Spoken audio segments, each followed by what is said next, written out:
Hello friend, আমি তোমাদের বন্ধু রণবীর আর তোমরা দেখছো এক্সপ্লোর বেঙ্গল টিভি। আর আজকে আমরা কোথায় যাব তোমরা থাম্বনেলে দেখতে পেয়েছো, তাও একবার তোমাদের ভালো করে ক্লিয়ার করে নিই। আজকে আমরা যাব মুর্শিদাবাদ। তা বেশি দেরি না করে শুরু করি। তো বন্ধুরা, এখন ঘড়িতে বাজে সকাল 10টা আর আমরা যাচ্ছি হাজারদুয়ারি। আর এই হাজারদুয়ারি আমরা যাচ্ছি বহরমপুর থেকে। আর এখন আমরা আছি মুর্শিদাবাদের কাটরা মসজিদে। আর এখন আমরা দেবো বাংলার প্রথম নবাব মুর্শিদ খলিফার সমাধি। তা বেশি দেরি না করে চলো দেখে আসি। তোমরা তোমাদের আরেকটা কথা জানিয়ে রাখি, এখানে প্রবেশ বিনামূল্যে। এখানে ঢোকার জন্য তোমাদের কোনো টাকা পয়সা অথবা কোনো টিকিট লাগবে না। তা বন্ধুরা, এটা হচ্ছে সেই কাটরা মসজিদ। তা চলো এর ভিতরে গিয়ে দেখে আসি কি কি জিনিস দেখার মতন আছে।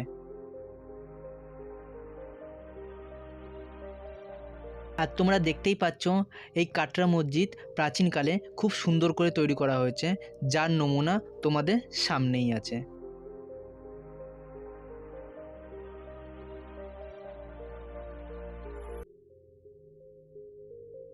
তো বন্ধুরা, চলো দেখে আসি বাংলার প্রথম নবাব মুর্শিদ কুলিফার সমাধি। তাছাড়াও তোমাদের একটা কথা জানিয়ে রাখা খুবই ভালো, এখানে কিন্তু জুতো খুলে অথবা জুতো পরে প্রবেশ একেবারেই নিষিদ্ধ। তা বন্ধুরা, এটা হচ্ছে মুর্শিদ খলিফার সমাধি। আর এই কাটরা মসজিদের পাশে তৈরি করা হয়েছে একটা ছোট্ট দেখে সুন্দর শিব মন্দির।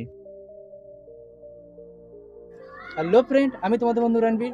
আর এখন আমরা আছি কাঠগোলায়। কাঠগোলার টিকিট মূল্য হচ্ছে মাত্র 30 টাকা।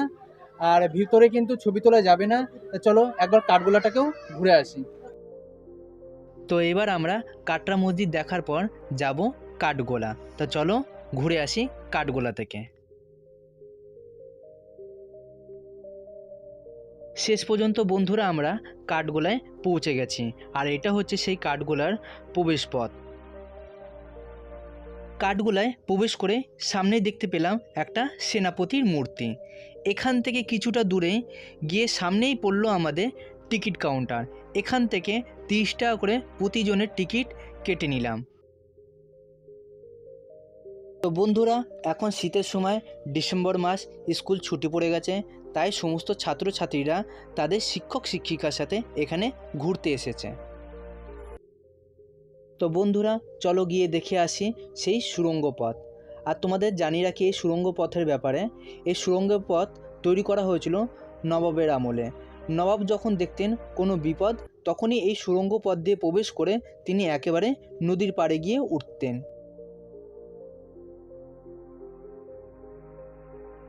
এছাড়া তোমরা এখানে দেখতে পাবে কাঠের তৈরি বৈঠকখানা, কাচের তৈরি সুন্দর ঝাড়বাতি, কাঠের তৈরি সুন্দর আলমারি। আর এটা হচ্ছে সেই নবাব বাহাদুরের মূর্তি। এইটা হচ্ছে নবাবের স্বয়ংসভা, যেখানে তিনি বিশ্রাম করতেন। এছাড়াও এই যে টেবিলটা তোমরা দেখতে পাচ্ছ, এখানে নবাব এবং তার সভাসদরা খাবার খেতেন। এছাড়াও তোমরা এখানে নানা রকম রং বেরঙের পাখি এবং কাছে অ্যাকুয়ারিয়ামে নানা রকম কালারিং মাছ দেখতে পারবে। আবার এখানে নবাবের আমলের তৈরি সুন্দর একটা পুকুর এবং বাগানকে সুন্দর রাখার জন্য জলের ফোয়ারাও তৈরি করা হয়েছিল। এছাড়াও তোমরা এখানে দেখতে পারবে সাদা রঙের শিব মন্দির।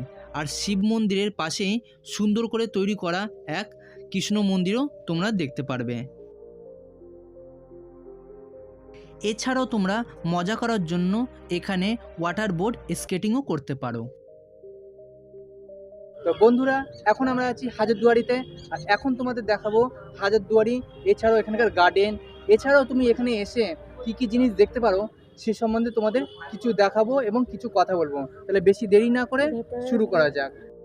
তো বন্ধুরা, আমরা কাঠগোলা ঘোরার পর এবার যাব হাজারদুয়ারি। তা ভিডিও সাথে থেকো আর চলো ঘুরে আসি হাজারদুয়ারি থেকে।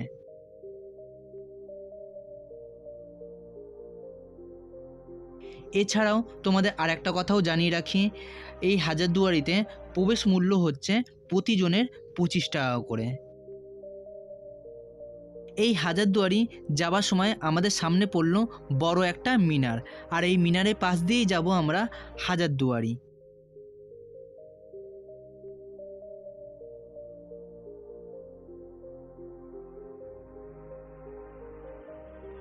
তো বন্ধুরা, তোমাদের আরেকটা কথা জানিয়ে রাখা খুবই ভালো, এই যে তোমরা যে হাজারদুয়ারি প্রাসাদটা দেখতে পাচ্ছ, এর মধ্যে কিন্তু প্রবেশ করা একদম নিষিদ্ধ। এছাড়া তোমরা যদি প্রবেশ করতে চাও, তো এর পাশে যতগুলো মনুমেন্ট তৈরি করা হয়েছে সেগুলোর মধ্যে তোমরা বিনামূল্যে প্রবেশ করতে পারো। বন্ধুরা, এটা হচ্ছে নবাবের আমলে তৈরি কামান। জানা যায় তিনি তার জীবনে এই কামানটি একবারই ব্যবহার করেছিলেন। এবার আমরা এর ভিতরে প্রবেশ করব। তাও তোমাদের একটা কথা বলে রাখা খুবই ভালো, এর ভিতরে কিন্তু ছবি তোলা একেবারেই নিষিদ্ধ। তাও তোমাদের দেখানোর জন্য আমি কয়েকটা ছবি তুলে রেখেছি, যেটা তোমরা স্ক্রিনে দেখতেই পাচ্ছ।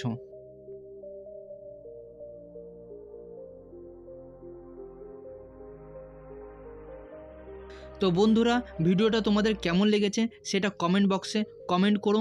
আর ভিডিওটা যদি তোমাদের ভালো লাগে তো ভিডিওতে একটা লাইক করো এবং চ্যানেলকে সাবস্ক্রাইব করো।